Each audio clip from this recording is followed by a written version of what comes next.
Karnataka news beet follow ಮಾಡಿ, subscribe ಮಾಡಿ. ನೋಡಿ, ಅಂತಾರಾಷ್ಟ್ರೀಯ ಮಟ್ಟದಲ್ಲಿ ಒಂದು ಕಡೆ ಇರಾನ್ ಮತ್ತು ಅಮೆರಿಕ ಯುದ್ಧ ಒಂದು ರೀತಿಯಲ್ಲಿ ಮುಂದುವರಿತಾ ಇದೆ, ಮುಗಿಯುವಂತ ಕಾಣ್ತಾ ಇಲ್ಲ. ಮತ್ತು ಇನ್ನೊಂದು ಕಡೆ ಯುಕ್ರೇನ್ ರಷ್ಯಾ ಕೂಡ ಮುಂದುವರೆದಿದೆ. ಯುಕ್ರೇನ್ ರಷ್ಯಾ ಆದಾಗಲೇ ನಮಗೆ ಭಾಳಷ್ಟು ಸಮಸ್ಯೆ ಆಗಿತ್ತು. ವಿಶೇಷವಾಗಿ ನಮ್ಮ ರಸಗೊಬ್ಬರದ ರಾ ಮಟೀರಿಯಲ್ಲು, ಫಾಸ್ಫರಸ್ಸು ಅದೆಲ್ಲ ಯುಕ್ರೇನಿಂದ ಬರ್ತಾಯಿತ್ತು. ಅದು ತೊಂದರೆ ಆಗಿದೆ. ಅದು ಹೆಂಗೂ ಮಾಡಿ ನಿಭಾಯಿಸಿದ್ದೀವಿ. ಈಗ ಪೆಟ್ರೋಲ್, ಡೀಸಲ್ಲು, ಆಯಿಲ್ಲು, ಗ್ಯಾಸ್ ಇವೆಲ್ಲವನ್ನು ನಾವು ಮಿಡ್ಲ್ ಈಸ್ಟು ಮತ್ತು ಇರಾನ್ ಆ ಭಾಗದಲ್ಲೇ ನಾವು ಅವಲಂಬಿತವಾಗಿರುವಂಥದ್ದು. ಶೇಕಡ 80-85ರಷ್ಟು ನಮ್ಮ ದೇಶದ ಆಯಿಲ್, ಗ್ಯಾಸ್, ಪೆಟ್ರೋಲಿಯಂ ಎಲ್ಲವೂ ಕೂಡ ಅವಲಂಬಿತವಾಗಿರುವಂಥದ್ದು ಈ ಪ್ರದೇಶಗಳಿದೆ. ಇಷ್ಟು ದಿವಸ ನರೇಂದ್ರ ಮೋದಿಯವರು ತಮ್ಮ ಅಂತಾರಾಷ್ಟ್ರೀಯ ಮಟ್ಟದ ಒಂದು ವ್ಯಕ್ತಿತ್ವದ ಬಳಕೆ ಮಾಡಿ ಯಾವುದೇ ರೀತಿ ಡೀಸೆಲ್, ಪೆಟ್ರೋಲ್ ಒಂದು 2 ತಿಂಗಳ ಹೆಚ್ಚಿಗೆ ಆಗದಿರುವಂಥದ್ದು ನೋಡ್ಕೊಂಡಿದ್ದಾರೆ.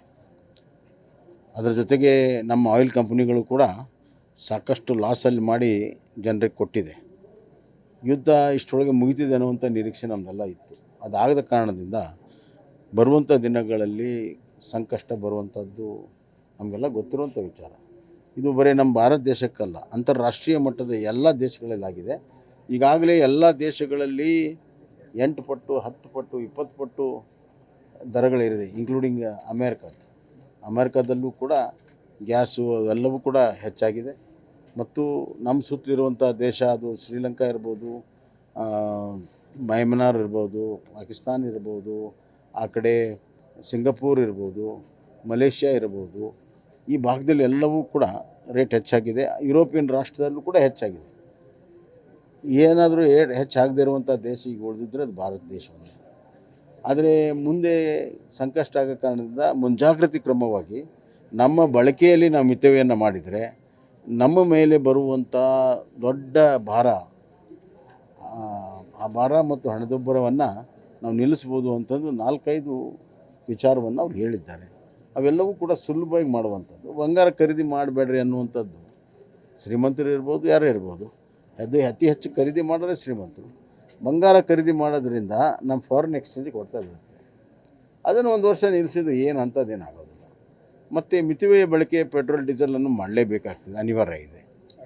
ಆಮೇಲೆ ಇದು ರಸಗೊಬ್ಬರದಲ್ಲಿ ಸಾವಯವ ಉಪಯೋಗ ಮಾಡಿರಿ ಅಂತ ಹೇಳಿದ್ರೆ ಅದು ಮೊದಲಿಂದೂ ಹೇಳ್ತಾರೆ ಅವರು. ಪ್ಲಸ್ ಫಾರಿನ್ ಟ್ರಿಪ್ಸ್ ಕೂಡ ಕಮ್ಮಿ ಮಾಡಿರಿ ಅಂತ ಅವಶ್ಯಕತೆ ಇದೆ, ಅಷ್ಟೇ ಹೋಗಿ.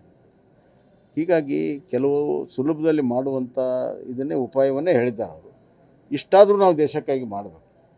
ನಂಗೆ ನೆನಪಾಗುತ್ತೆ, ಹಿಂದೆ ನಮಗೆ ಆಹಾರದ ಭಾಳ ದೊಡ್ಡ ಕೊರತೆ ಆದಾಗ, ಇಂಡೋ ಪಾಕಿಸ್ತಾನ್ ಯುದ್ಧ ಆದಾಗ ಲಾಲ್ ಬಹದ್ದೂರ್ ಶಾಸ್ತ್ರಿಯವರು 1 ದಿವಸ ಉಪವಾಸ ಮಾಡಿರಿ ಅಂತ ಹೇಳಿದರು. ಅದು ಒಬ್ಬ ನಾಯಕನ ನೈತಿಕ ಬಲ ಇದ್ದಾಗ ಮಾತ್ರ ಹೇಳೋಕ್ಕೆ ಸಾಧ್ಯ. ಇದು ಕಾಂಗ್ರೆಸ್ನವ್ರಿಗೆ ಅರ್ಥ ಆಗಲ್ಲ. ಕಾಂಗ್ರೆಸ್ನವ್ರಿಗೆ ತ್ಯಾಗ ಅನ್ನೋದೇ ಗೊತ್ತಿಲ್ಲ, ಕಾಂಗ್ರೆಸ್ನವ್ರಿಗೆ ದೇಶಭಕ್ತಿ ಅನ್ನೋದು ಗೊತ್ತಿಲ್ಲ.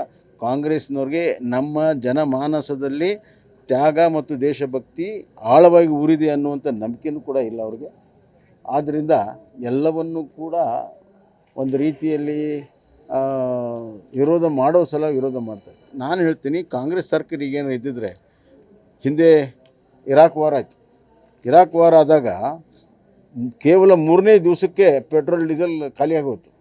ಎಲ್ಲ ಈ ಗದಗನಿಂದ ಹಿಡಿದು ದಿಲ್ಲಿವರೆಗೂ ಎಲ್ಲ ಪೆಟ್ರೋಲ್ ಬಂಕ್ ಮಾಡಿ ಕಿಲೋಮೀಟರ್ ಗಟ್ಟಲೆ ಟ್ರಕ್ಕು, ಕಾರುಗಳ ಕ್ಯೂ ಇತ್ತು. ನಾವೆಲ್ಲ ನೋಡಿದ್ದೀವಿ ಅವಾಗ. ಆ ಥರ ನಿರ್ವಹಣೆಯನ್ನು ಮಾಡಿದ್ದು. ಅಂಥ ನಿರ್ವಹಣೆ ಮಾಡೋದವ್ರಿಗೆ ಇಂಥ ವಿಚಾರ ಗೊತ್ತಾಗಲ್ಲ. ಇದು ಮುಂಜಾಗ್ರತೆ ಕ್ರಮ, ಎಲ್ಲರೂ ಮಾಡಬೇಕಾಗಿರುವಂಥ ಅವಶ್ಯಕತೆ ಕ್ರಮ. ದೇಶಕ್ಕಾಗಿ ಇಷ್ಟಾದರೂ ಕೂಡ ನಾವೆಲ್ಲರೂ ಸೇರಿ ಮಾಡಬೇಕು. ಜನರಿಂದ ನಮ್ಮಿಂದನೇ ದೇಶ. ಇಂಥ ಸಂದರ್ಭದಲ್ಲಿ ಅಂತಾರಾಷ್ಟ್ರೀಯ ಮಟ್ಟದಲ್ಲಿ ಎಲ್ಲರಿಗೂ ಇಂಥ ಪ್ರಸಂಗ ಬಂದಾಗ ನಾವು ಅದಕ್ಕೆ ಕಣ್ಣು ಮುಚ್ಕೊಂಡು ಕೂತ್ಕೊಳ್ತೀವಿ, ನಾವು ಅದಕ್ಕೆ ಸಂಬಂಧ ಇಲ್ದಂಗೆ ಕೂತ್ಕೊಳ್ತೀವಿ ಅಂತಂದರೆ ಅದು ನಡೆಯೋದಿಲ್ಲ. ಅದು ವಾಸ್ತವಿಕಾಂಶದಿಂದ ದೂರ ಇರೋದು ಸರಿಯಲ್ಲ. ಒಬ್ಬ ನಾಯಕನಾಗಿ ಆ ಒಂದು ವಿಚಾರವನ್ನು ಜನರ ಮುಂದೆ ಹಂಚ್ಕೊಂಡಿದ್ದಾರೆ.